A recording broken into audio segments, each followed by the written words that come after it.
es la vida de un cristiano, ¿no? La prédica de hoy es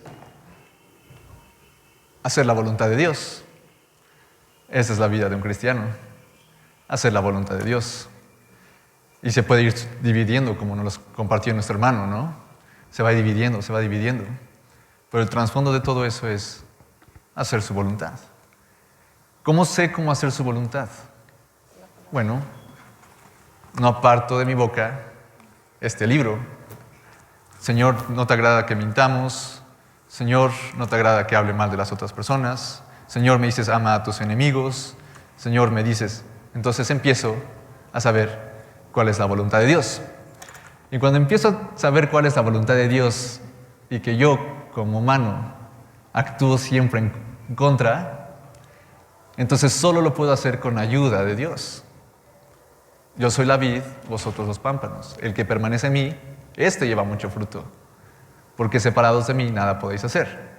Si yo intento hacer la voluntad de Dios con mis propias fuerzas, entonces no voy a poder.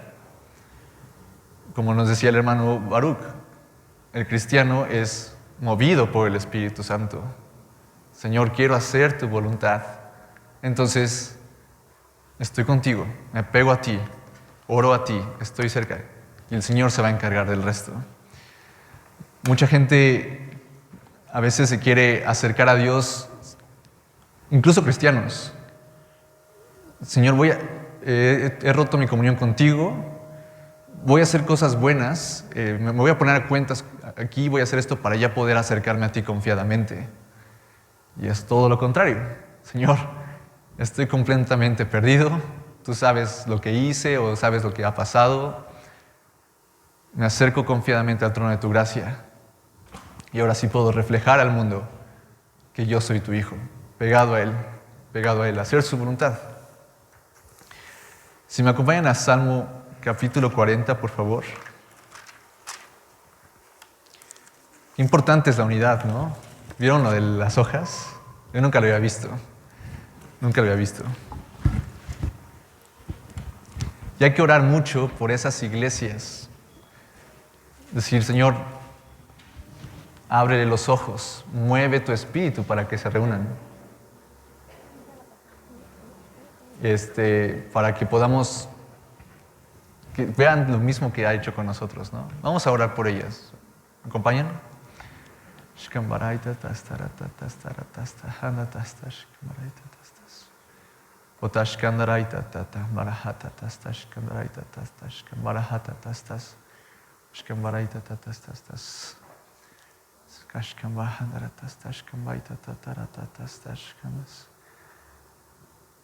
Señor, nuevamente te damos las gracias porque estamos aquí presentes, Señor, gozando de la presencia de nuestros hermanos, sabiendo que tú te mueves en medio de la alabanza de tu pueblo, que tú estás, Señor, cuando se reúnen dos o más en tu nombre.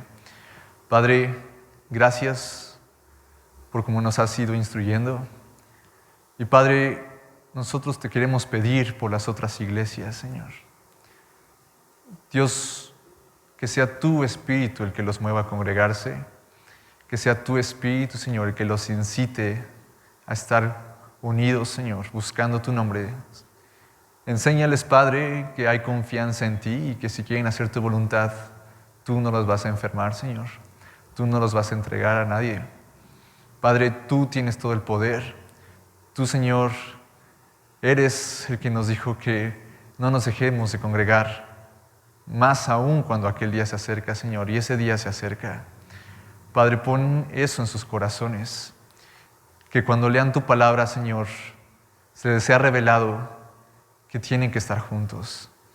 Padre, obra maravillosamente en ellos. Señor, los amamos, son nuestros hermanos en Cristo.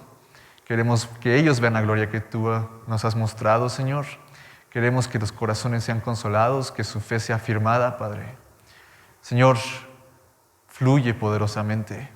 Sé tú moviendo a tu iglesia, Señor, como has movido a tu iglesia aquí, Señor. A ti la gloria, Padre. Señor, permítenos seguir en intercesión por ellos en todas las partes del mundo, Padre. Señor, que se congreguen, que te busquen, que no tengan miedo al hombre ni a la enfermedad, Señor, sino que tengan un temor reverente de amor a ti, Padre. Muchas gracias, Señor. En el nombre de Jesús. Amén. Gracias a Dios. En Salmo 48, ¿qué dice? El hacer tu voluntad, Dios mío, me ha agradado, y tu ley está en medio de mi corazón. ¿Qué dice otra vez? Lo dijo David. Al hacer tu voluntad, Dios mío, me ha agradado, y tu ley está en medio de mi corazón. Otra vez, la palabra, la ley, nunca se apartará de tu boca este libro de la ley. El entender y hacer la voluntad de Dios trae gloria primeramente a su nombre y a nosotros nos da paz. Esa es la consecuencia. Si yo hago la voluntad de Dios, el Señor se goza, le da gloria.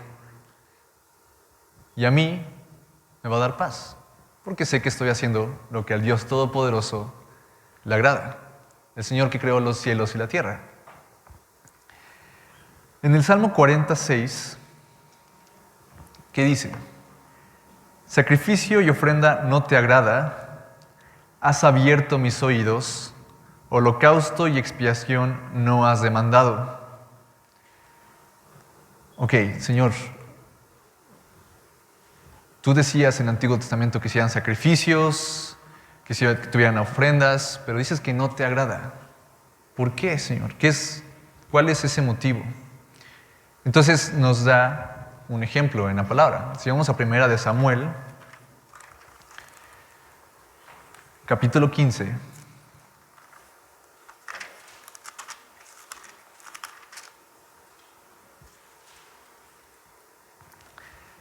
Del versículo 16. Nosotros ya hemos oído muchas veces este acontecimiento.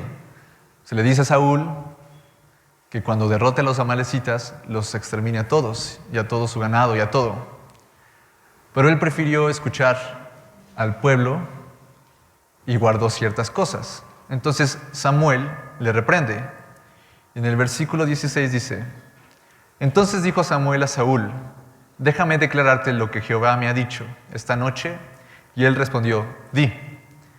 Y dijo Samuel, aunque eras pequeño en tus propios ojos, ¿no has sido hecho jefe de las tribus de Israel y Jehová te ha ungido por rey sobre Israel? Y Jehová te envió en misión y dijo, ve, destruye a los pecadores de Amalec y hazle guerra hasta que los acabes. ¿Por qué pues no has oído la voz de Jehová, sino que vuelto el botín has hecho lo malo ante los ojos de Jehová? Y Saúl respondió a Samuel, antes bien he obedecido a la voz de Jehová. Y fui a la misión que Jehová me envió, y he traído a Agag, rey de Amalec, y he destruido a los amalecitas. Mas el pueblo tomó el botín, ovejas y vacas, las primicias del anatema, para ofrecer sacrificios a Jehová, tu Dios, en Gilgal. En Gilgal, y Samuel dijo, ¿se complace Jehová tanto en los holocaustos y víctimas como en que obedezca a las palabras de Jehová? Ciertamente es obedecer mejor que los sacrificios y el prestar atención que la grosura de los carneros. ¿A qué le interesa más Dios? Que lo obedezcamos, que hagamos su voluntad. El hacer sacrificios y la grosura de los carneros fue consecuencia de que la primera vez no se escuchó la voz de Dios y no se hizo su voluntad. Entonces se intenta tapar con nuestras fuerzas. Pero el Señor busca siempre, en todo momento, que hagamos su voluntad. Como aprendimos la semana pasada, que demostremos que tenemos la presencia de Dios en nuestra vida. ¿Cómo podemos representar a Dios en nuestras vidas si no hacemos lo que Él haría? Es contradictorio. Dice aquí en la palabra que Saúl no abrió sus oídos y no puso atención a lo que Dios quería. Escuchó más la voz del pueblo que al Dios del pueblo. Cuando nosotros nos encontramos en una decisión, decir, Señor, ¿cuál es tu voluntad? Nunca dejen que la influencia del mundo alrededor tenga más voz que lo que el Señor dice. Que sus oídos siempre estén atentos a lo que la palabra dice, de día y de noche meditaré en ella, para que haga todo lo conforme aquí está escrito, y entonces, ¿qué va a pasar? Me va a ir bien. Así lo dice la palabra, ¿no? Pero si yo empiezo a escuchar otros comentarios, o soy influenciado o manipulado por la voluntad de alguien más que no es Dios, ahí sí yo me preocuparía. Porque puede que suene lo mejor, lo más bonito, lo más fácil, pero no va a haber paz interior. El hacer tu voluntad me ha agradado. Me ha agradado. Hay paz. Aunque sabes que va a ser difícil, tú sabes que va a haber paz en el interior. Cuando ya las cosas están muy fácil todo, tú tienes esa espinita, que es el Espíritu Santo diciéndote, no lo estás haciendo como te dije que lo deberías hacer. Y no va a detenerse ese sentimiento hasta que uno mueva su camino. O que el Señor permita que empiece a pasar ciertas cosas para que tú te des cuenta que no estás haciendo la voluntad de Dios. Y todo eso lo hace porque nos ama. Porque la voluntad de Dios es buena, agradable y perfecta. Algo que me llama la atención en este versículo también es cómo Samuel le dice a Saúl que para él mismo era pequeño ante sus propios ojos, pero Dios tenía algo diferente preparado para él. Miren, vamos un poco más arriba, en el 17. Y dijo Samuel, aunque eras pequeño en tus propios ojos, ¿no has sido hecho jefe de las tribus de Israel y Jehová te ha ungido por rey sobre Israel? Cuando uno empieza a minimizar el propósito o el valor que Dios le dio a uno, entonces empieza a tomar decisiones a la ligera. Lo dice desde el principio, el Señor nos creó a su imagen y semejanza, pero nosotros nos tendemos a reducir a menos. Y eso es lo que hacen las personas que no han recibido a Jesucristo. Por ejemplo, los que no han recibido a Jesucristo son como animales. Son creación. Cuando nosotros tenemos el Espíritu de Dios, cuando nosotros aceptamos a Jesús, entonces tomamos un valor completamente diferente. Ok, el Señor murió por mí. Él, siendo creador de todo, vino aquí, lo pagó por mí. Entonces su voluntad es buena. Tengo un valor. Entonces, si el Señor me dice que haga algo, lo hace por algún motivo, porque me ama. No nada más soy un cero a la izquierda. Pero cuando lo pueden ver en el mundo, ¿no? Cuando dicen que son changos evolucionados, pues si hacen lo que quieran, pues está bien, hacen su propia voluntad, son creación, son como unos changos que evolucionan, ¿no? Nada más, eso es lo que hacen. Viven la vida con sus errores y dicen, es que de los errores se aprende. Bueno, yo aprendo de aquí. Yo aprendo de la palabra, de la comunión. Y si el Señor quiere evitarme todas esas caídas, todas esas pruebas, entonces voy a hacer lo que me dice que está aquí en la palabra.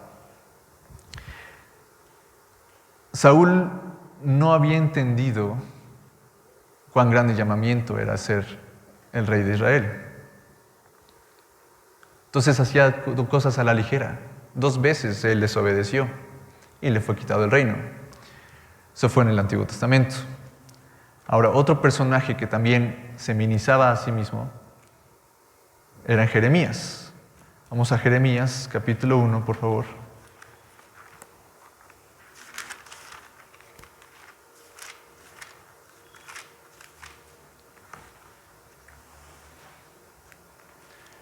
Versículo 5.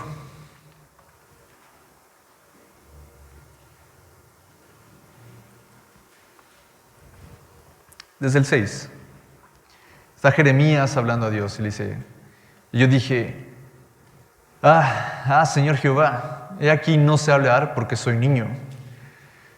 Y me dijo Jehová, no digas soy un niño, porque a todo lo que te envíe irás tú y dirás todo lo que te mande.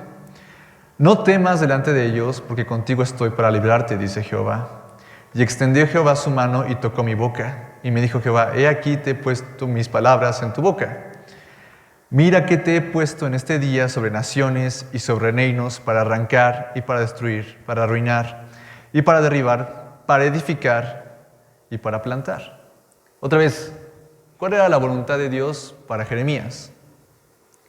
Que él fuera y hablara su palabra, que predicara, que la gente se arrepintiera de sus malos caminos. Esa era la voluntad de Dios y lo había elegido ahí, a él. ¿Y qué dice desde el 4 y 5? Vino pues palabra de Jehová a mí diciendo, antes que te formase en el vientre te conocí, y antes que nacieses te santifiqué, te di por profeta a las naciones. ¿Tenía el Señor ya una voluntad para Jeremías desde antes de que naciera? Desde que lo conoció, ¿no? Desde antes.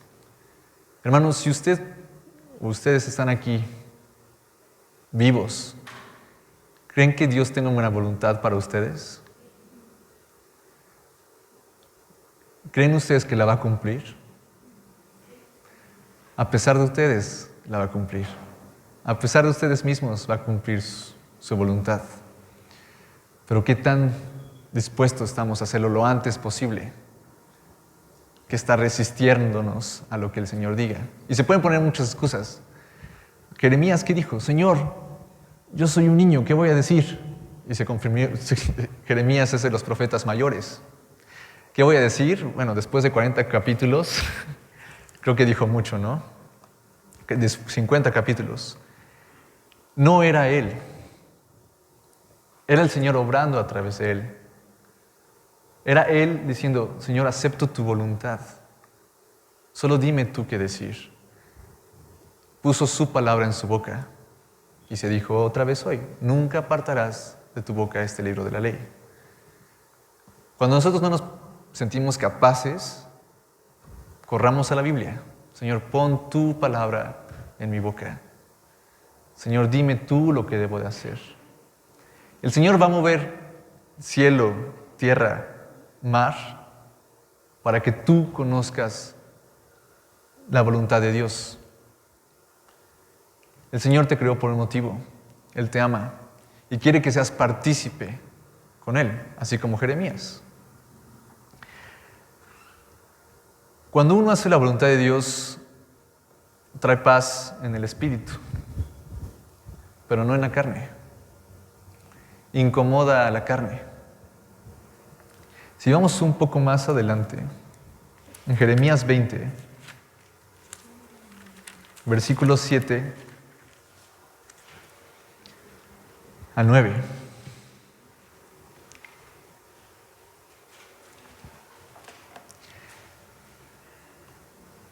El Señor le revelaba a Jeremías cuán triste estaba de cómo desobedecía a Israel, cómo les pedía arrepentimiento, pero también siempre venía palabra de consolación. Y que dice en el 7, me sedujiste, oh Jehová, y fue seducido. Más fuerte fuiste que yo, y me venciste. Cada día has sido escarnecido, cada cual se burla de mí. Porque cuantas veces hablo, doy voces, grito, violencia y destrucción, porque la palabra de Jehová me ha sido para afrenta y escarnio cada día. Y dije, no me acordaré más de él, ni hablaré más en su nombre.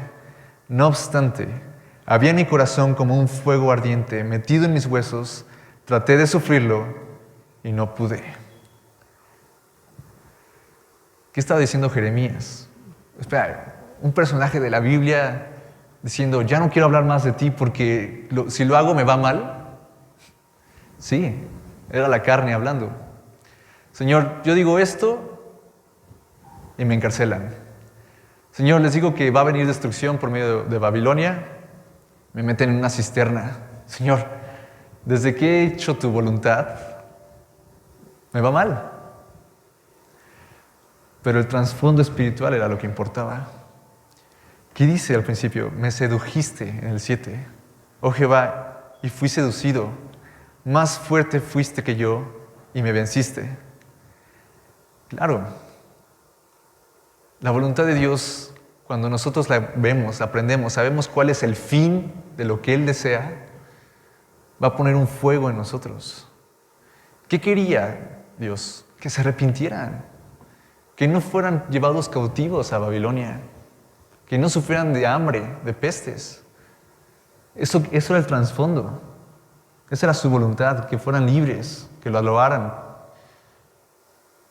Pero ellos no se arrepentían. Jeremías decía, voy a seguir hablando, Señor, porque ahora veo cuál es tu voluntad, veo cuál es tu fondo. Tú los amas y no quieres que sufran esto. Voy a hacer tu voluntad, me cueste lo que me cueste. Y Jeremías realmente fue alguien que, aunque se quejaba, cumplió todo lo que el Señor le pedía. Todo. Porque había paz en su espíritu. Él sabía que estaba haciendo lo correcto. Y sabía y tenía la esperanza que si lo oían, Dios iba a tener misericordia de ellos. Pero no lo escucharon. ¿Qué dice un poco más adelante? En el 10 y 11. Porque oía las murmuraciones de muchos, temor de todas partes, denunciémosle. Todos mis amigos miraban si claudicaría, quizás se engañará, decían, y prevaleceremos contra él y tomaremos de él nuestra venganza. Mas Jehová está conmigo como poderoso gigante. Por tanto, los que me persiguen tropezarán y no prevalecerán, serán avergonzados en gran manera, porque no prosperarán, tendrán perpetua confusión que jamás será olvidada. Él escuchaba lo que decían, vamos a encarcelarte si sigues hablando esto, vamos a hacer esto, vamos a hacerte esto. Acuérdense de siempre ver cómo puedo aplicar yo esto en mi vida. No se reúnan, estamos en semáforo amarillo, les vamos a hacer esto, los vamos a clausurar, les vamos a hacer esto, les vamos a hacer esto. Pero yo estoy entendiendo que estoy haciendo la voluntad de Dios. Si Dios me dice, no dejen de congregarse como unos tienen por costumbre, y yo me congrego porque es la voluntad de Dios, puede haber todas las amenazas que pueda haber, pero yo confío en lo que dice el versículo 11. Mas Jehová está conmigo como poderoso gigante. Por tanto, los que me persiguen tropezarán, no prevalecerán, serán avergonzados en gran manera, porque no prosperarán, tendrán perpetua confusión que jamás será olvidada. Entonces mejor, ay, pobres de ellos. No, pobre de mí. Yo estoy haciendo la voluntad de Dios. Estoy haciendo la voluntad de Dios. Estoy con mis hermanos. Oro por ellos. Oran por mí. Te alabo, Padre. Si siguen así, pobre de ellos. Ellos sabrán. Pero Dios está con nosotros como poderoso gigante porque estamos haciendo su voluntad. Amén. ¿Qué le pasó a David, no? David sabía que tenía un poderoso gigante detrás de él y ese gigante Goliat terminó decapitado. Confusión eterna. Ahora, Saúl y Jeremías se veían como alguien pequeño, ¿no? Se veían como alguien pequeño y entendieron que solo por Dios podían hacer la voluntad correcta de él. ¿Se acuerdan lo que aprendimos la semana pasada de la presencia de Dios? Cómo la presencia de Dios cambia. Y uno de los ejemplos más grandes es cuando Pablo iba camino a Damasco. ¿Y qué pasó? Se le apareció Jesús. Y él cayó de rodillas y dijo, ¿quién eres? Dijo, Pablo, yo soy a quien tú persigues. Dura cosa te dar cosas contra el aguijón. Y después, ¿qué dijo Pablo automáticamente? Señor, ¿qué quieres que haga? Eso fue lo que le dijo. Señor, ¿qué quieres que haga?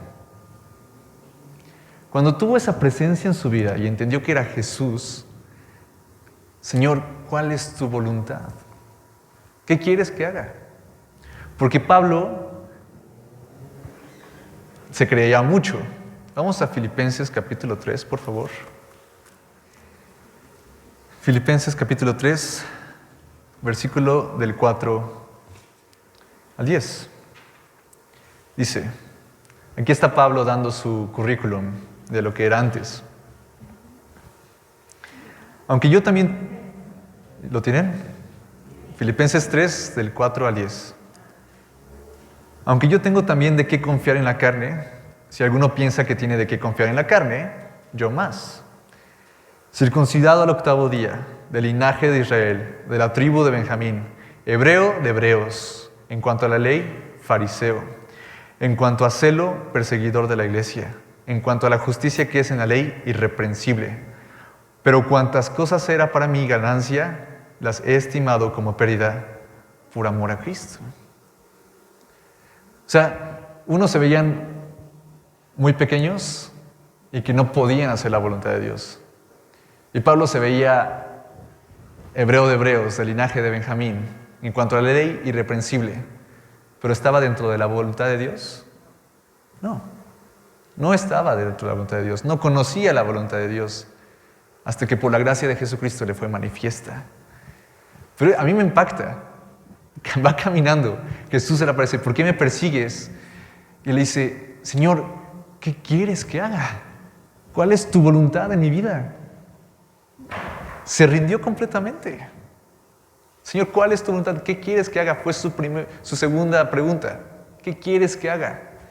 Primero, ¿quién eres? Y después, ¿qué quieres que haga, Señor? Y es cuando él se quedó ciego, ¿no? Pero es cuando abrieron sus ojos espirituales. Ahí entendió. ¿Qué entendió? En el 7. Pero cuantas cosas eran para mí ganancia, las he estimado como pérdida por amor de Cristo. Y ciertamente aún estimo todas las cosas como pérdida por la excelencia del conocimiento de Cristo Jesús, mi Señor, por amor del cual lo he perdido todo y lo tengo por basura para ganar a Cristo. Y ser hallado en Él, no teniendo mi propia justicia, que es por la ley, sino lo que es por la fe de Cristo, la justicia que es de Dios, por la fe. Y el versículo 10, a fin de conocerle y el poder de su resurrección y la participación de sus padecimientos, llegando a ser semejante a Él en su muerte.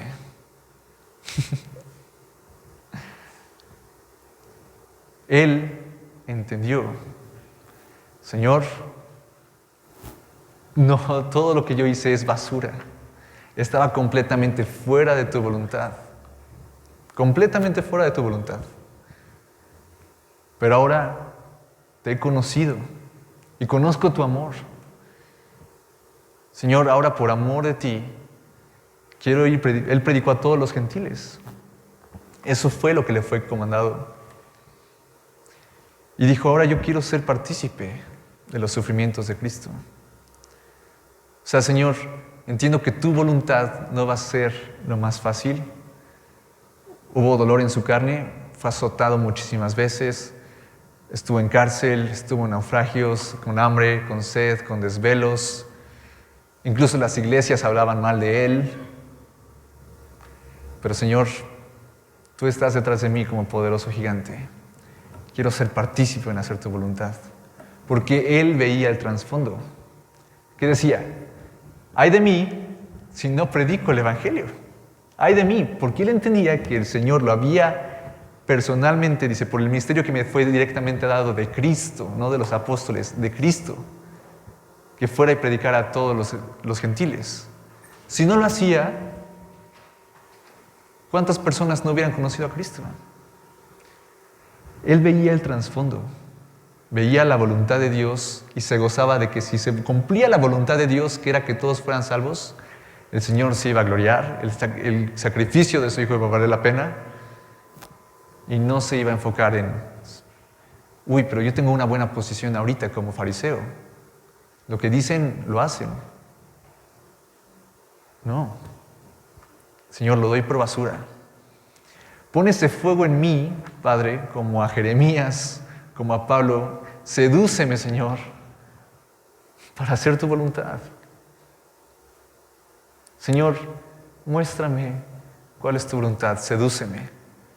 Y quita de mí esa carne que estorba, como lo vimos con Timoteo. Quita ese pedazo de carne de mí que ya me está limitando, o poniendo excusas. Señor, es que acabo de entrar a la iglesia, soy niño. Sí, el Señor lo sabe, pero te conoció desde antes del vientre de tu madre. Tiene una voluntad y un propósito para ti. Y el Señor se va a gozar muchísimo más que tú cuando la cumplas. Y Él se ha comprometido a perfeccionarte, a perfeccionarme, para que se haga todo conforme a su voluntad. Y veamos cuál agradable es. El hacer tu voluntad, oh Jehová, me ha agradado. Me ha agradado. Y hermanos, desde lo que llevo congregándome hasta aquí, es hermoso ver cómo la voluntad de Dios se va cumpliendo. Es agradable. Es muy agradable.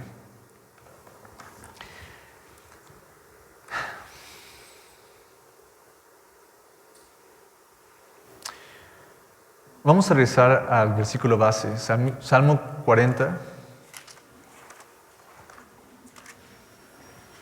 Vamos a leer los del 6 hasta el 10, por favor. Dice: sacrificio y ofrenda no te agrada. Has abierto mis oídos. Holocausto y expiación no has demandado. Entonces dije: he aquí, vengo. En el rollo del libro está escrito en mí: el hacer tu voluntad, oh Dios, me ha agradado, y tu ley está en medio de mi corazón. He anunciado justicia en grande congregación. He aquí, no refrenaré mis labios, Jehová, tú lo sabes. No encubrí tu justicia dentro de mi corazón. He publicado tu fidelidad y tu salvación. No oculté tu misericordia y tu verdad en grande asamblea. Lo dice 2 veces. Dice en gran congregación y en grande asamblea. Siempre la gente congregándose, estando juntas, en todo momento. Cuando Jesús vino a la tierra, Él vino a salvar a los pecadores, a nosotros, a los humanos. Y Él se sometió a la voluntad de Dios. Yo me acuerdo una vez que le estaba compartiendo a una amiga hace unos años. Decía: es que Dios mandó a su Hijo por ti, Él te ama.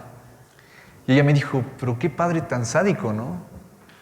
¿Por qué no lo hizo Él? ¿Por qué mandó a su Hijo? ¿Por qué el papá se lavó las manos y mandó a su Hijo? Y aquí hay 2 puntos. Yo creo que ella no entiende el amor de un padre a un hijo. Creo que ella no entiende que un padre daría la vida por su hijo. Y que es más costoso ver a tu hijo unigénito morir por tus enemigos que uno mismo. Ese es un punto. Y el otro punto es porque así Jesús nos enseñó a ser obedientes al Padre. Y porque era Dios mismo. Era Él mismo, exactamente. Y nos muestra cómo Jesús, siendo 100% hombre, 100% Dios, se sometió a lo que decía el Padre. Porque Jesús es nuestro ejemplo. Toda iglesia, toda sana doctrina tiene que ser cristocéntrica.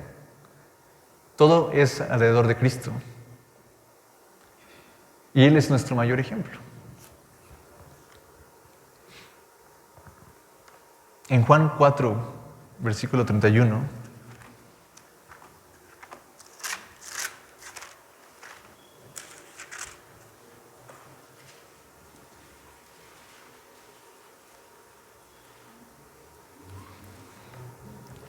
¿se acuerdan cuando Jesús pasa por Samaria?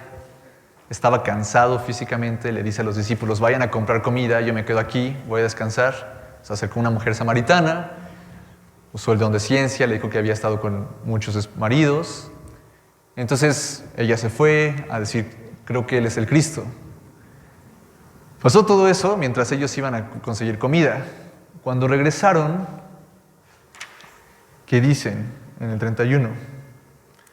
Entre tanto, los discípulos le rogaban diciendo: Rabí, come. Él les dijo, yo tengo una comida que comer que vosotros no sabéis. Entonces los discípulos decían unos a otros, ¿habrán traído a alguien de comer? Jesús le dijo, mi comida es que haga la voluntad del que me envió y que acabe su obra. ¿Cuál era la comida de Jesús? Hacer la voluntad de Dios. Es lo que le daba fuerza. Es lo que él sabía el trasfondo de lo que iba a pasar si él hacía la voluntad de Dios. Esa era su comida. ¿Qué quiere decir esto? Esto es algo diario, hermanos. Nosotros comemos diario. La voluntad de Dios se hace y se busca diariamente. No nada más los domingos, no nada más los miércoles o los martes. En todo momento. Era la comida de Jesús. El hacer su voluntad. ¿Qué dice Marcos 3, 35?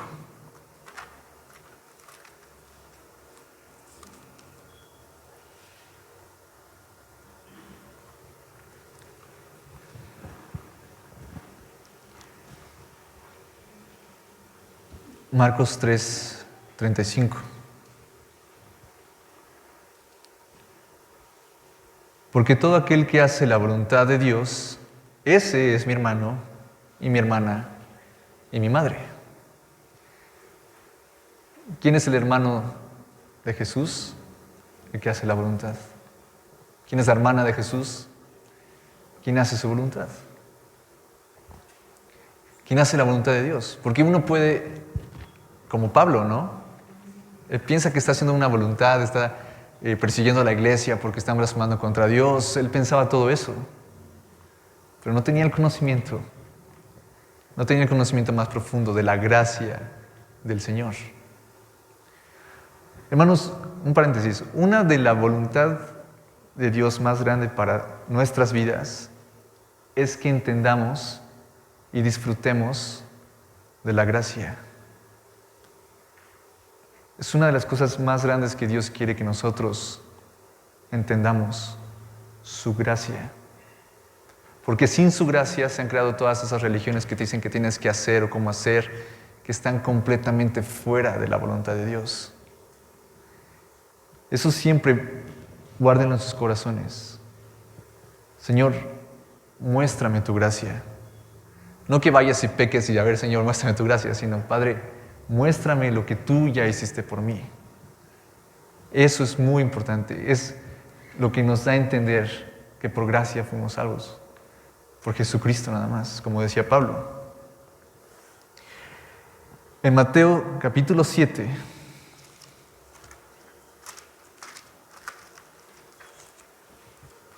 versículo 21.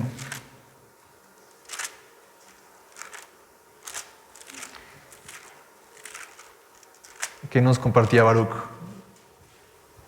¿Cómo saber la vida de un cristiano? ¿Cómo es un cristiano? ¿No? Estas son palabras muy fuertes, pero aquí hay una de las maneras de cómo saber si uno es cristiano. No todo el que me dice Señor, Señor, entrará en el reino de los cielos, sino el que hace la voluntad de mi Padre que está en los cielos. Muchos me dirán en aquel día, Señor, Señor, ¿no profetizamos en tu nombre y en tu nombre echamos fuera demonios y en tu nombre hicimos muchos milagros? Y entonces les declararé, nunca os conocí, apartaos de mí, hacedores de maldad. Aquí no quiere decir que se pierde la salvación. Que dice Jesús, nunca os conocí. O sea, nunca estuvieron conmigo. No es que hayan perdido la salvación. Pero ¿cuál es el reflejo de un cristiano? No todo el que me dice, Señor, Señor, entrará en el reino de los cielos, sino el que hace la voluntad de mi Padre que está en los cielos. Es un deseo automático. Cuando uno recibe a Jesús, quiere hacer la voluntad de Dios. No quiere ni desviarse ni a izquierda ni a derecha. Tiene la tentación de hacerlo, sí, pero el Espíritu quiere siempre guiarte. Quiere siempre guiarte. ¿Qué dice el Salmo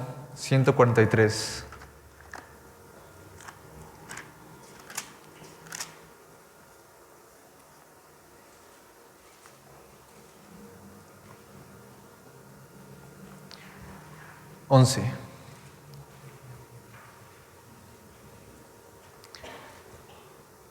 Por tu nombre, oh Jehová, me vivificarás. Por tu justicia sacarás mi alma de angustia. ¿Por qué, Señor? Si hago tu voluntad, entonces tú me vas a vivificar y vas a sacar mi alma de angustia. Señor, pero ¿cómo hago eso? ¿Cómo hago tu voluntad? ¿Cómo la hago? ¿Qué dice el versículo 10, uno antes? Enséñame a hacer tu voluntad, porque tú eres mi Dios. Tu buen espíritu me guíe a tierra de rectitud. Si el Señor quiere que hagas su voluntad, te va a enseñar a hacerla. Pídeselo. Pídeselo. Señor, enséñame a hacer tu voluntad y dame la fuerza para hacerla. Que tu espíritu siempre esté avivado en mí, que haya ese fuego como en Jeremías. Sedúceme, Señor. Porque entonces me vas a guiar a tierra de rectitud. Aunque mi piel y mi carne se quiera ir a la izquierda, a la derecha, tu espíritu me va a guiar a tierra de rectitud. Por tu nombre, oh Jehová, me vivificarás. Qué confianza, qué seguridad. Decir, Señor, si yo hago tu voluntad, tú me vivificarás. Tú me vas a enseñar a hacerlo. Tu Padre va a estar como poderoso gigante. Y lo más hermoso de todo, tu nombre va a ser glorificado. El mundo te va a conocer allá afuera.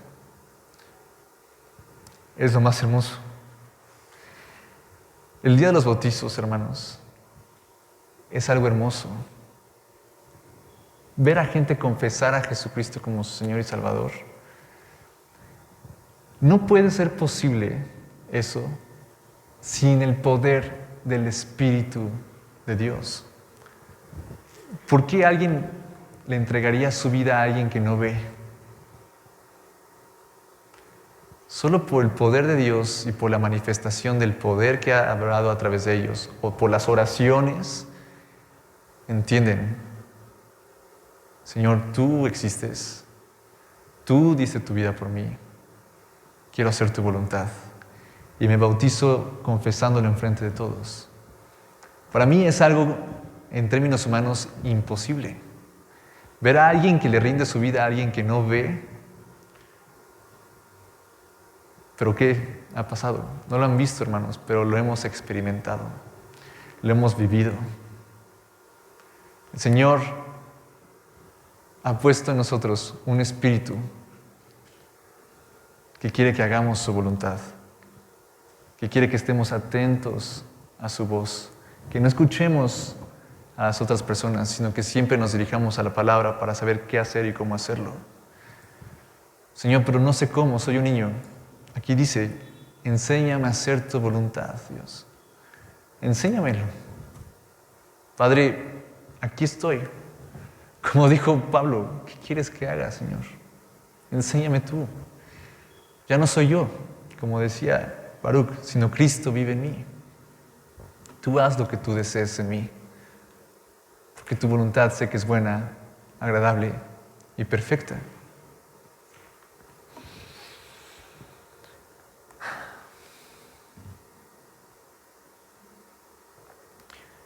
En Isaías 53, la palabra nos dice que Dios quiso sujetar a Jesús a padecimiento. O sea, Dios sabía lo que Jesús iba a sufrir para que nosotros fuéramos libres. Pero era su voluntad que nosotros fuéramos libres eternamente. Y Él los sujetó a padecimiento. Cuando Jesús oró, la primera vez oró, Padre, hágase su voluntad en el cielo como en la tierra. ¿Lo pidió Jesús, sí o no? Lo pidió, haz tu voluntad. Pero antes de ser entregado, ¿cómo oró? Yo imagino que el Señor estaba postrado, sudando gotas de sangre y diciendo, Señor, yo te pedí que se hiciera tu voluntad. Si es posible pasar de mí esta copa, hazlo, Señor. pero que se haga tu voluntad y no la mía. Porque si él no hacía lo que le pidió, entonces estaba siendo falso Jesús, ¿no? Jesús cumplió todo lo que dijo al pie de la palabra. Lo llevó a la acción. Señor, trae tu voluntad como en el cielo aquí en la tierra. Si tu voluntad es que yo sea sujetado a padecimiento, para que en el trasfondo de todo eso, todas estas almas sean libres, Señor, que se haga tu voluntad. Que se haga tu voluntad. ¿Ustedes creen que le incomodó en la carne a Jesús saber lo que iba a pasar? Pero él tenía el Espíritu de Dios en él. Y dice la palabra que fue con gozo a la cruz. ¿Por qué fue con gozo a la cruz? Porque sabía que iba a pasar si él lo cumplía. Mirará el fruto de su aflicción y quedará satisfecho. Va a voltear a ver y decir, valió la pena. Tú y todos los que están aquí fueron salvos porque yo hice la voluntad del Padre. Y por eso Dios lo puso sobre todo nombre, para que toda lengua confiese que Jesús es el Señor. ¿Por qué? Porque hizo la voluntad de Dios tal cual como Él se la pidió, sin excusas. Sin excusas. Ahora Él está sobre todo, hermanos. Él es el primero de los primogénitos. Él es nuestro hermano mayor. Y nosotros tenemos que actuar como Jesús en todo momento. Pedir que la voluntad de Dios se haga todos los días de nuestra vida como si fuera comida. Pedirle al Señor, no entiendo, pero enséñame cuál es tu voluntad, Padre. Señor, se complican cada vez las cosas, pero tú estás como poderoso gigante detrás de mí. Tú dijiste que no me ibas a dejar ni desamparar. Señor, ¿cuál es tu voluntad? Me voy a meter más a la palabra de día y de noche para conocerte más y más.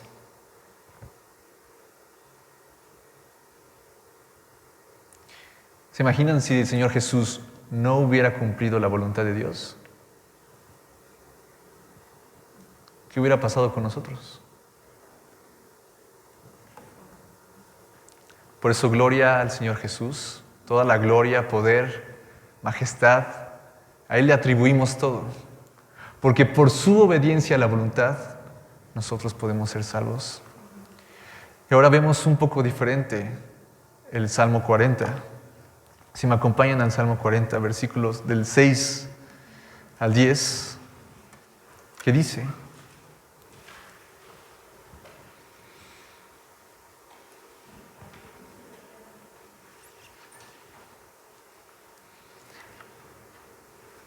Salmo 40, del 6 al 10 dice: Sacrificio y ofrenda no te agrada. Has abierto mis oídos, holocausto y expiación no has demandado. Entonces, ¿qué dice? Entonces dije, he aquí vengo. En el rollo del libro está escrito de mí. El hacer tu voluntad, Dios mío, me ha agradado, y tu ley está en medio de mi corazón. ¿Qué hizo Jesús? He anunciado tu justicia en grande congregación. He aquí, no refrené mis labios, Jehová, tú lo sabes. No encubrí tu justicia dentro de mi corazón. He publicado tu fidelidad y tu salvación. No oculté tu misericordia y tu verdad en gran asamblea. Jesús hizo todo eso. Él anunció a grande congregación, no refrenó sus labios por temor a lo que le iban a hacer, no encubrió su justicia y publicó su fidelidad y su salvación. El Señor Jesús, a pesar de todo lo que iba en contra de él, los fariseos, la gente, el gobierno romano, dice que no encubrió su fidelidad y su salvación. Si él por miedo no hubiera hecho la voluntad de Dios, hubiera encubierto todo eso, se hubiera quedado callado, ¿qué hubiera sido de nosotros? Pero no. Él tenía puestos los ojos en cada uno de nosotros. Yo voy a cumplir la voluntad de Dios para que después ellos, teniendo comunión con Dios, les revele cuál es la voluntad para cada uno. ¿Por qué están aquí? Y yo soy el más grande ejemplo, dice Jesús, de que no tengan miedo. Que va a ser difícil, sí, pero miró el fruto de su aflicción y quedó satisfecho. Cuando uno hace la voluntad de Dios, queda completamente satisfecho. Noemí, ¿me permites hablar de lo que pasó en el hospital? ¿Se acuerdan del caso de Noemí, que llegó un extraño que dijeron que era su familiar? Y lo acogió Noemí. Cuando lo llevaron a un servicio médico, le dijeron, mire, entiendo cuál es la situación. Usted váyase y déjelo aquí, ya después aquí se harán cargo de él. Y para Noemí, ¿cómo era? Ya la conocen a Noemí, ¿no? Para Noemí era, pues sí, me lo dijo alguien del gobierno, pues no pasa nada, pues lo dejo. ¿Pudiste, hermana? No pudiste, ¿verdad? Dijiste, pero ¿cómo puedo hacer eso? Y al contrario, proclamaste que yo soy cristiana. ¿No dijiste? El Señor no me permitiría hacer eso. Lo acogió y vio la mano poderosa de Dios en la vida de Noemí, espero que también en sus hijos, y en la vida de ese hombre que recibió a Cristo. Y ahora está en un lugar limpio, está sano. Él te agradó hacer la voluntad de Dios, Noemí. ¿Tienes paz? ¿Fue difícil? Sí, pero tienes paz. Así es como se maneja la vida cristiana. Nos va a costar trabajo, pero si hacemos lo que el Señor nos pide, miren a Noemí, esa sonrisota y esos ojos brillantes. Así es, hermanos. Así es. Gloria a nuestro Señor, porque Él decidió ser obediente a muerte y muerte de cruz. Cumplió la voluntad del Padre y por eso estamos congregados. Ahora, por ese sacrificio, nosotros estamos dentro de un pacto. En Hebreos 10, 16, 17. Y este es el pacto que haré con ellos después de aquellos días, dice el Señor. Pondré mi ley en sus corazones y en su mente las escribiré. Y añade, y nunca más me acordaré de sus pecados y transgresiones. En el Salmo 40 dice que tenía su ley en su corazón y por eso hizo la voluntad de Dios y le agradó. Hermanos, no tenemos excusa. Cuando nosotros entramos en ese pacto, así como en el Salmo 40 dice que su ley estaba en su corazón y el hacer la voluntad le agradó, igual nosotros. Nosotros estamos en ese pacto, hermanos. Su palabra está aquí adentro. No por nuestros méritos, sino por lo que hizo Jesús. No hay excusa para no hacer la voluntad de Dios.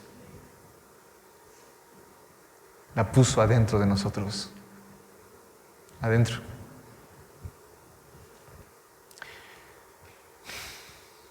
Como decía Pedro, teníamos que ser partícipes de la naturaleza divina.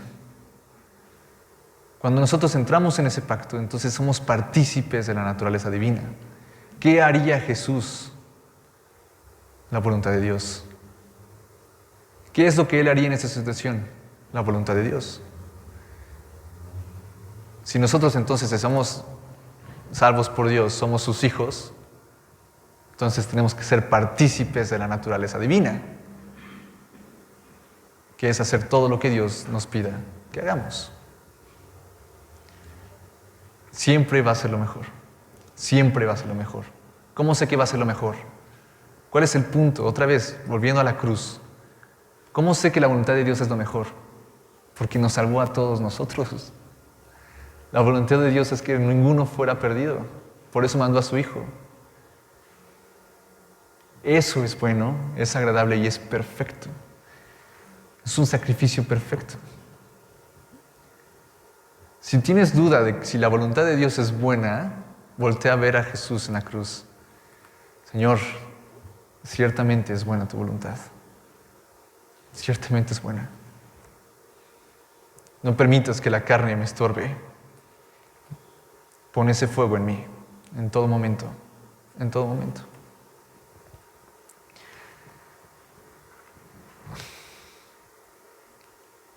En Hebreos 11:33, ya casi acabamos, hermanos. Todo el capítulo 11 habla de la fe, que por la fe apagaron fuegos, por la fe se taparon bocas de leones, por la fe, por la fe, por la fe, por la fe. Ok. Nosotros somos salvos por fe. Okay.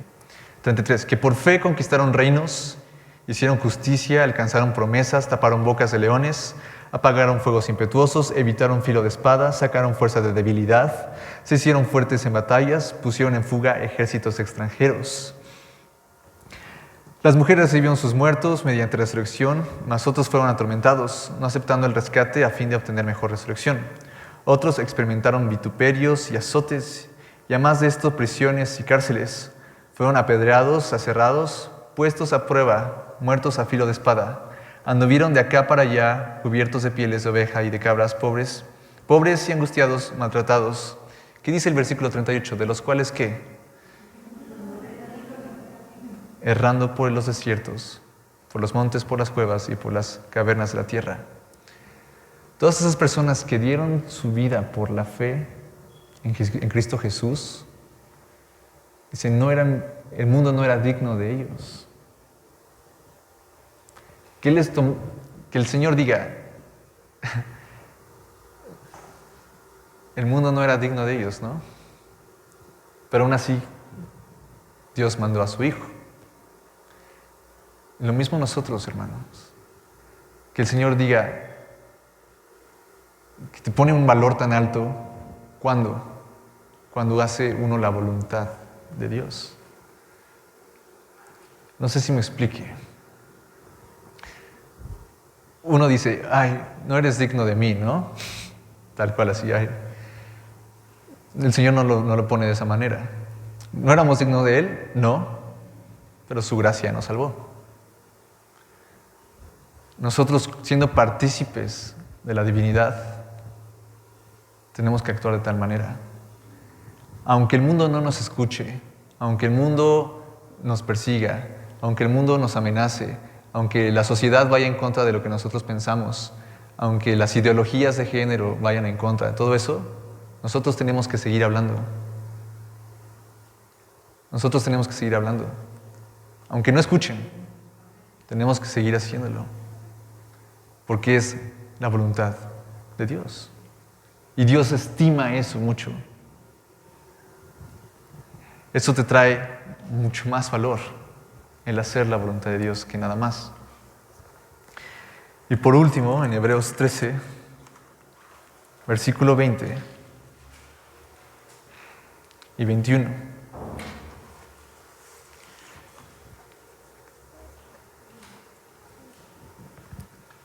Y el Dios de paz que resucitó de los muertos a nuestro Señor Jesucristo, el gran pastor de las ovejas, por la sangre del pacto eterno, os haga aptos en toda buena obra, en toda obra buena, para que hagáis su voluntad, haciendo Él en vosotros lo que es agradable delante de Él por Jesucristo, al cual sea la gloria por los siglos de los siglos. Amén. Es un versículo muy profundo. Dice que por medio del pacto eterno, en el 21 dice, os haga aptos en toda obra buena, para que hagáis su voluntad. Fíjense, haciendo Él en vosotros lo que es agradable delante de Él por Jesucristo. O sea, solo podemos hacer la voluntad de Dios por medio de ¿quién? De Jesucristo. Entre más menguemos nosotros y más Cristo esté en nosotros, ¿vamos a hacer la voluntad de Dios? La tendencia va a ser que sí. Solo por medio de Él podemos hacerlo. Hermanos, entonces busquemos hacer la voluntad de Dios. Ya no vivimos nosotros, sino vive Cristo en nosotros. Y así como Cristo decía que su comida era hacer la voluntad de su Padre, que también se vuelva nuestro alimento diario, hacer la voluntad de Dios. Que todas las voces de allá afuera, así como Saúl, todo el pueblo diciéndole, mejor guarda aquí estos becerros, no opaquen la voz de nuestro Dios. Seamos sensibles a la voz del Señor. Como dice en el Salmo, has abierto mi oído. Que siempre abra nuestros oídos. Pero acuérdense de algo, hermanos. El pastor nos los enseñó. El pacto de que escribirá sus leyes en nuestras mentes y en nuestro corazón es si te interesa. Solamente si te interesa. Si no, el Señor no puede quebrar tu libre albedrío, no puede forzarte a hacer nada. Busquen hacer la voluntad de Dios. El Señor les va a mostrar cómo hacerlo. Y los va a usar grandemente, aunque se crean niños. Los dio como profetas a naciones, ¿no? Nos dijo que habláramos, no nos cayéramos. Y todo el respaldo del Señor va a estar con nosotros al hacer la voluntad de Dios, en todo momento. En todo momento. Amén. Y algo del caso de Noemí que me impactó mucho y lo estuve pensando y meditando y después se los dije, es que... Mejor no, ya. Okay. Cuando uno hace la voluntad de Dios, no nada más se cubre una cosa, o sea, no es como lineal a veces, sino que cuando uno hace la voluntad de Dios, muchas cosas buenas pasan.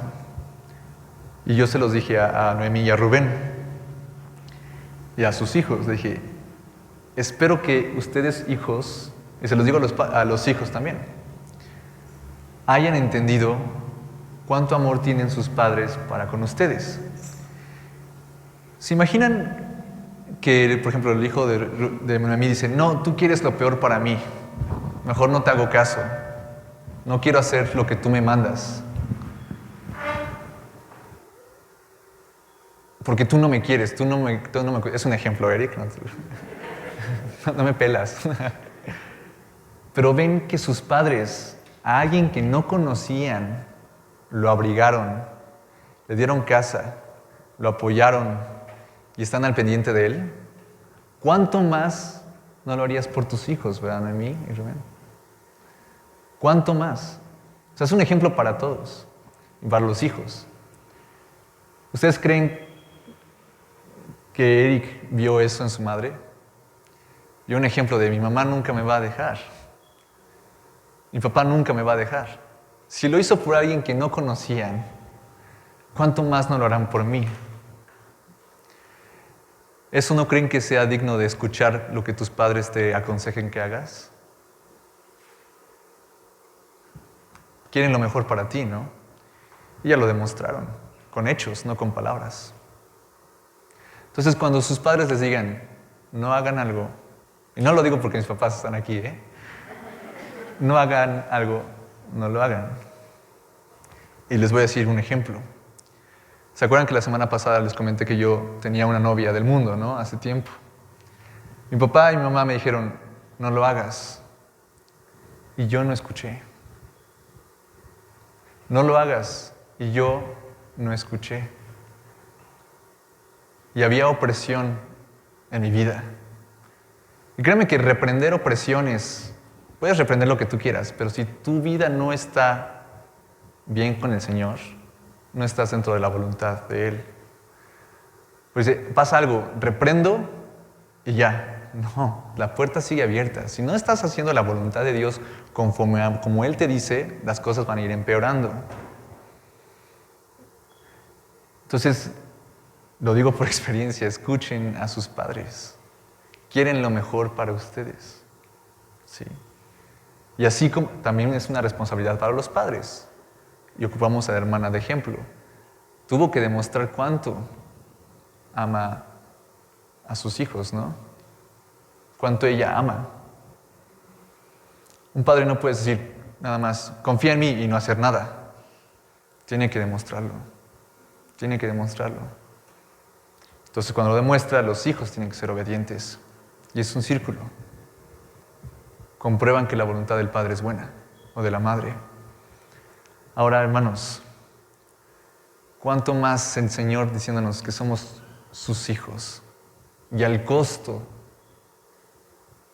por el que pudimos nosotros ser llamados hijos de Dios, no va a buscar siempre lo mejor para nosotros. Si lo pudimos ver en un ejemplo, en una persona humana, ¿cuánto más en Dios que conoce todas las cosas y que es omnipotente? ¿Cuánto más?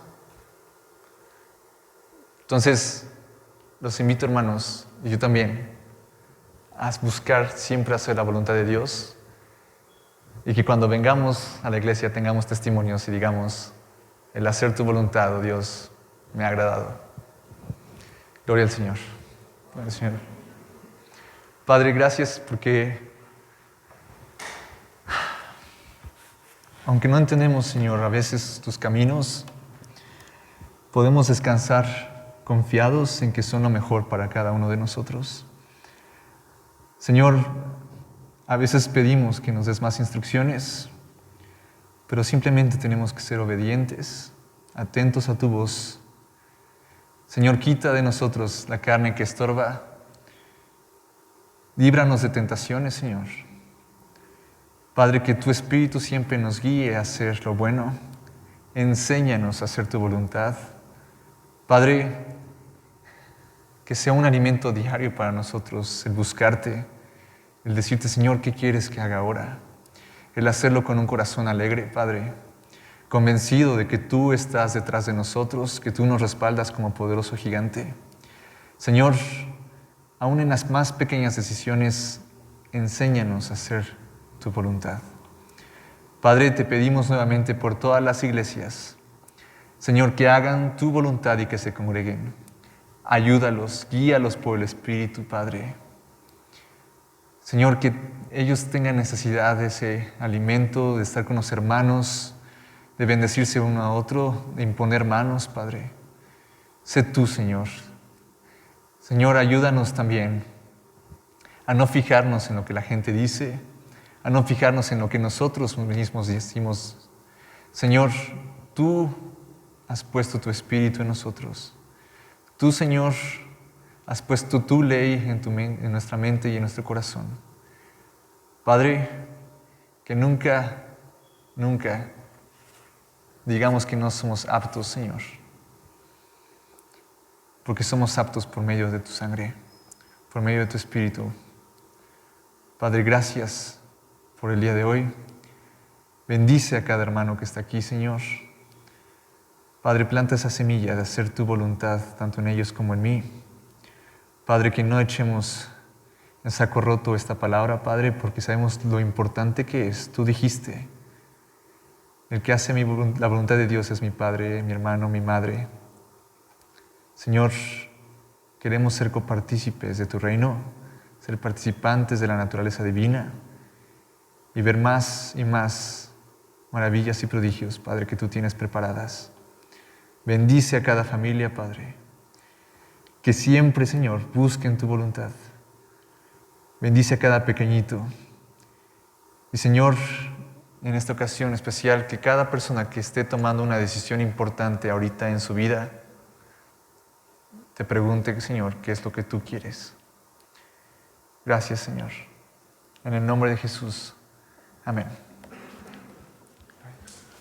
Bueno, hermanos, esta vez me tocó aquí a mí compartir algo. Vamos a ver lo que es vivir la vida como un cristiano y qué es ser un verdadero cristiano. Bueno, lo dividí en esas dos partes que al final van como que ligadas, ¿no? ¿Y cuál es la señal que nos marca ante el mundo que somos discípulos de Jesús? Muchos podrían decir que son los milagros, vemos las señales, que son quizá los éxitos o las iglesias. En Juan 13:35 nos dice: en esto conocerán todos que sois mis discípulos, si tuvierais amor unos con los otros.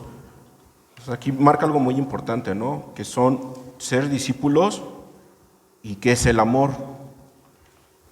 Y aquí hay una diferencia entre ser discípulo y ser a lo mejor un creyente, porque todo discípulo es un creyente, pero no todo creyente pues es un discípulo, ¿no? Vamos a ver lo que es un verdadero cristiano. Y a ver, nos vamos a hacer un examen, ¿no? A ver cómo salimos.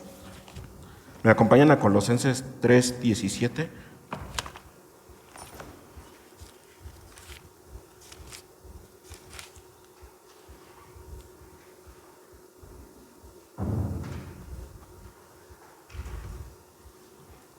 Dice, y todo lo que hacéis, sea de palabra o de hecho, hacerlo todo en el nombre del Señor Jesucristo, dando gracias a Dios Padre por medio de Él. Aquí el primer punto sería, el verdadero cristiano glorifica a Dios en todo lo que piensa, en todo lo que hace y en todo lo que siente. Vamos a Mateo 22:37.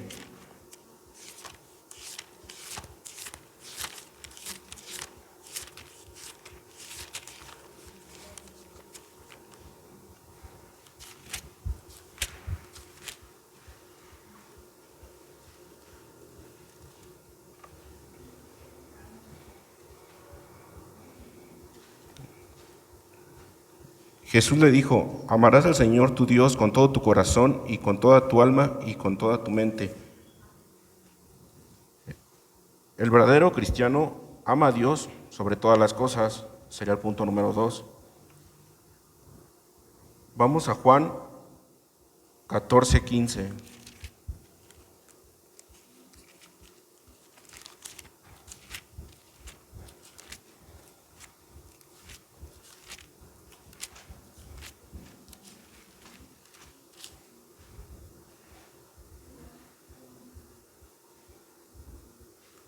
Si me amáis, guardad mis mandamientos. El verdadero cristiano demuestra ese amor guardando todos sus mandamientos. Ahora vamos a Gálatas 2:20.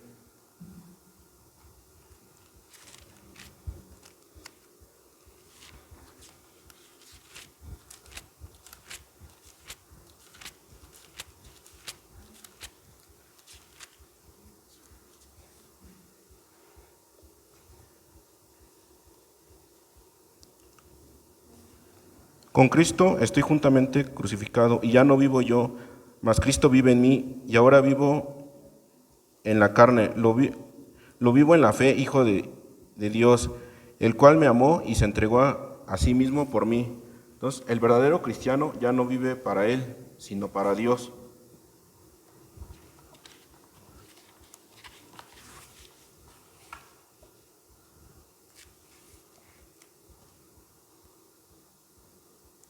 Vamos a Primera de Pedro 4:10.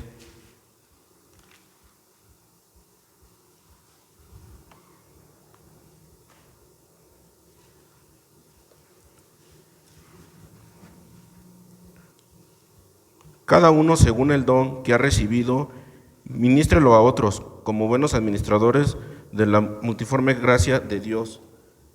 El verdadero cristiano sirve a los demás.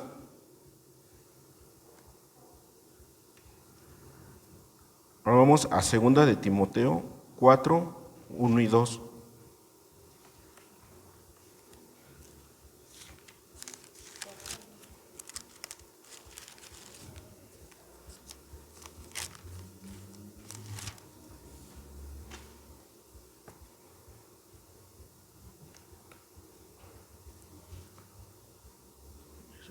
Te encarezco delante de Dios, que quiere decir te encomiendo, y del Señor Jesucristo, que juzgará a los vivos y a los muertos en su manifestación y en su reino, que prediques la palabra, que instes a tiempo y fuera de tiempo, redarguye, reprende, exhorta con toda paciencia y doctrina. El verdadero cristiano procura predicar la palabra de Dios en todo momento. ¿Qué quiere decir esto? Que hay que anunciar el mensaje de Dios en todo momento. Anunciarlo aunque no sea ese momento, que ese momento no parezca ser el mejor. Mostrar a la gente sus errores, corregirla y amarla, instruirla con mucha paciencia. Vamos a 2 de Corintios 5:20.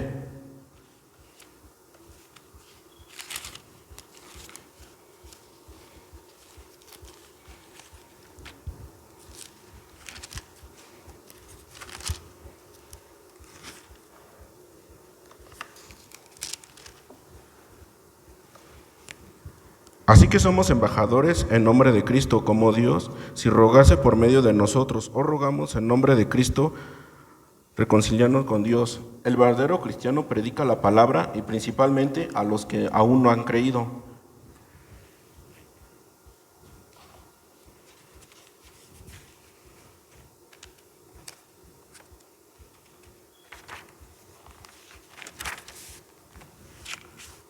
Vamos a 1 Corintios 10:13.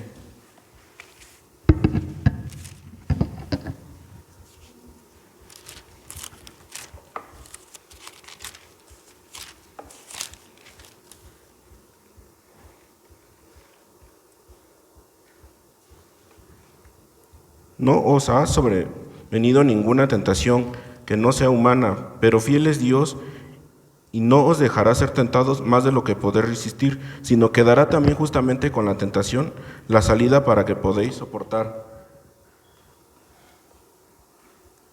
El verdadero cristiano ya no practica habitualmente el pecado, sino que lucha todos los días en contra de él.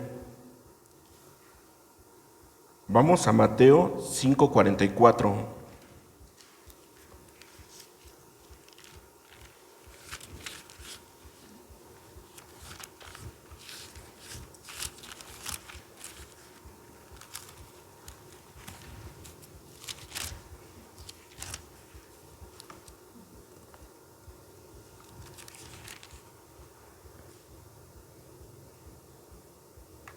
Pero yo os digo, amad a vuestros enemigos, bendecid a los que os maldicen, haced bien a los que os aborrecen, orad por los que os ultrajan y os persiguen.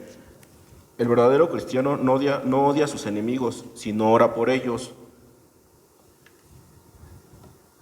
Y vamos a Mateo 6:33.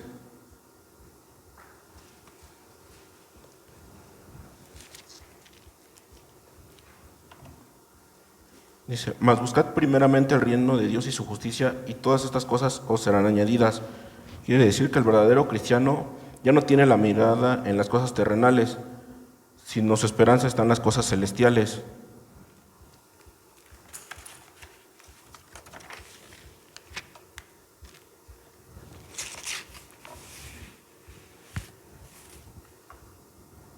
Y ahora vamos a ver la otra parte, que es vivir ahora como un cristiano, ¿no? Nos mencionaba que era ser discípulo, pero ¿qué es ser discípulo? También es ser disciplinado. Algunas disciplinas que como cristianos tenemos que tener es orar y leer la Biblia. Los discípulos de Jesús tenían, digamos, esas disciplinas que él. ¿Y qué es una disciplina? Es tener un hábito. El hábito es el comportamiento que se convierte en una acción involuntaria. ¿Cómo vive un cristiano? Pues vive la vida que vivió Jesús. En 1 Corintios 11:1 dice, ser imitadores de mí, así como yo de Cristo. Un cristiano también habla vida. En Proverbios 18:21 dice, la muerte y la vida estarán en el poder de la lengua, y el que ama comerá de sus frutos. También un cristiano no vive quejándose, ¿no?, de lo que Dios quiere que haga. Esto me recuerda a los israelitas, ¿no?, que pasaron 40 años en el desierto y pues se vivían quejándose, ¿no? En Números 11:1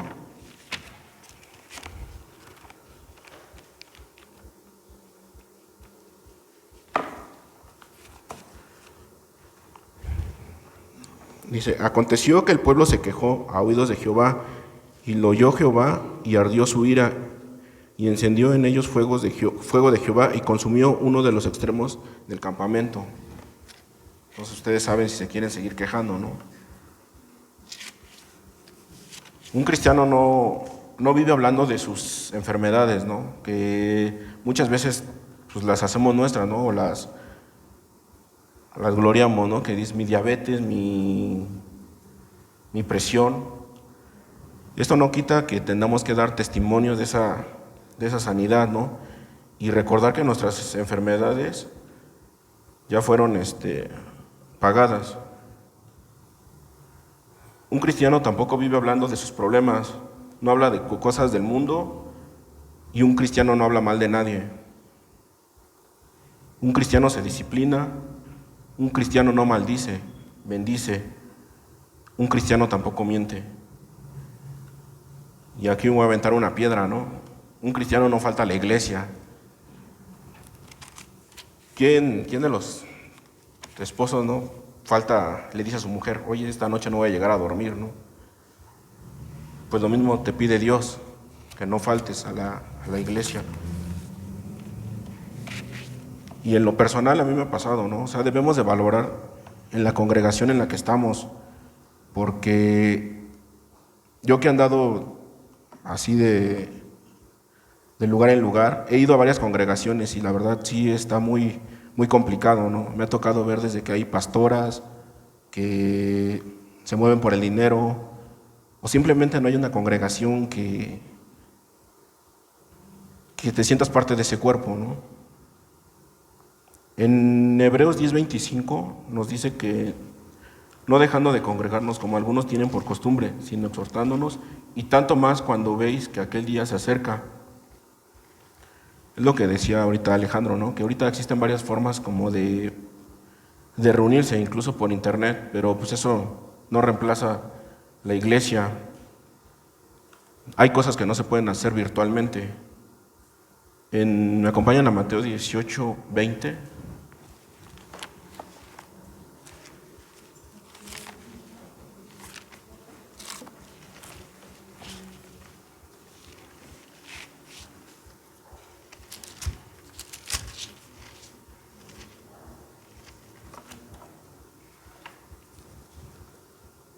Que dice, porque donde están 2 o 3 conectados online, dice congregados en mi nombre, allí estoy yo, en medio de ellos. Me acompañan igual a Hechos 2:42.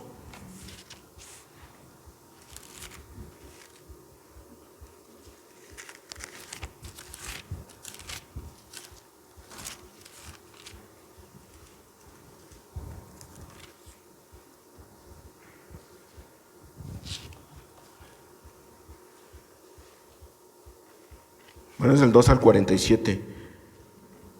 Y perseveraban en la doctrina de los apóstoles, en la comunión unos con otros. O sea, quiere decir que estaban ahí, en el partimiento del pan y en las oraciones.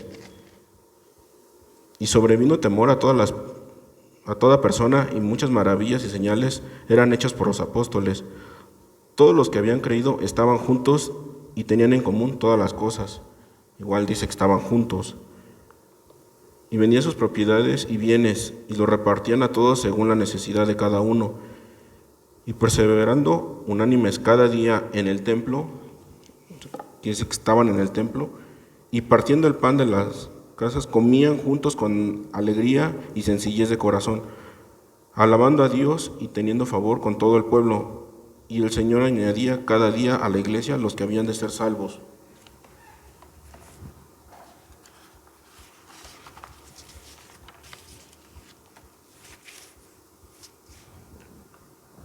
Es importante congregarnos porque nosotros necesitamos de otros cristianos, porque si estamos solos no tenemos a nadie y estando solos uno se quiebra fácilmente. Si tenemos a más cristianos,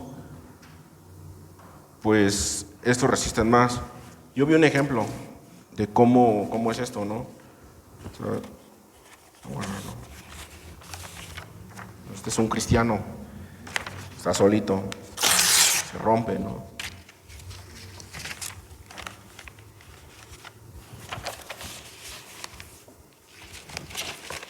Aquí tengo 30 cristianos, están juntos. ¿Qué les hago? Pues no se rompen, ¿no?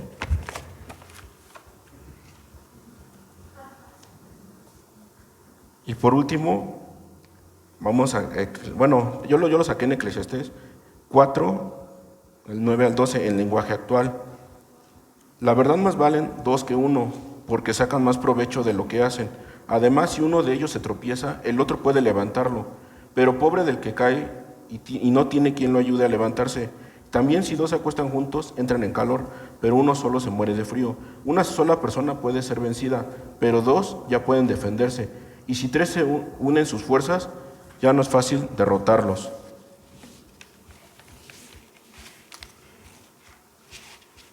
Entonces, ¿cómo vive un cristiano? Un cristiano vive la vida que vivió Jesús. Un cristiano habla vida. Un cristiano no se queja. Un cristiano no hace suyas las enfermedades. Un cristiano no habla sus problemas. Un cristiano se disciplina. Un cristiano bendice. Un cristiano no miente. Un cristiano no falta a la iglesia. Y un cristiano es guiado por el Espíritu Santo. Como cristianos sabemos que no somos salvos por obras, pero nuestras obras son las que hablan de Jesucristo, ¿no? Y es lo que les quería compartir, hermanos.